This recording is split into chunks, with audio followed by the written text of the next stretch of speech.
may pa ganun.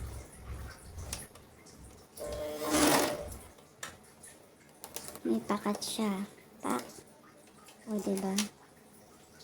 Ang ganda ng tahi, oh. Oh. Ang ganda. Sobrang happy ako sa aking, ano. Teka ha, may gagawin tayo. Tatry pa natin ulit siya. Ang ganda niya. Hanap tayo na. Wala kasi sa mga extra. Madami ng tela ko dito. Wala akong mga extra magamit. Sa dami ng mga ano. So, hindi ko alam kung ibabox ko pa siya or what. So, pag-aaralan ko muna siya. Guys, for now, ayan, nakita nyo naman.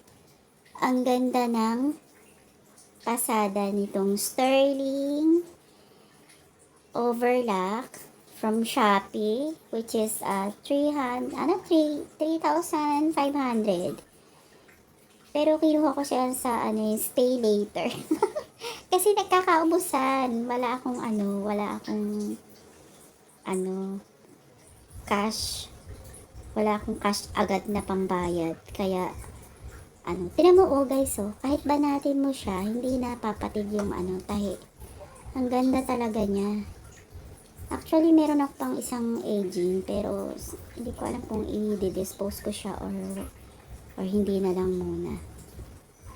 Pero tignan nyo to, so far, ang ganda ng tahi. Hindi ko siya maibuka kasi nakatahi siya sa gitna. So, ayan. So, ayan o, ayan siya. Parang, maliit lang siya, ganyan lang siya. So, ayan, sterling. So, direkta na siya sa 220. Tsaka, ayun, ito yung adjustan niya ng, ng tahi, pagitan ng tahi. So far, happy naman ako. So, pag plinag yan, automatic, sisindi na yung ilaw sa loob. So, kailangan ko pa ng kailangan, meron pa siyang paganyan.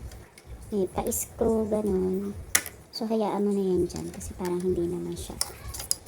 So, ayan. Happy naman ako sa performance niya. So, yung iba, hindi ko pa masyadong alam yung details niya.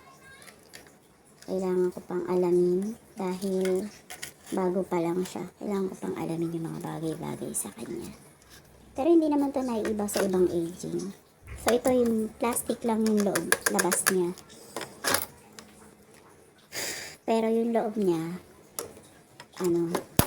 fully metal. So, mabigat talaga siya.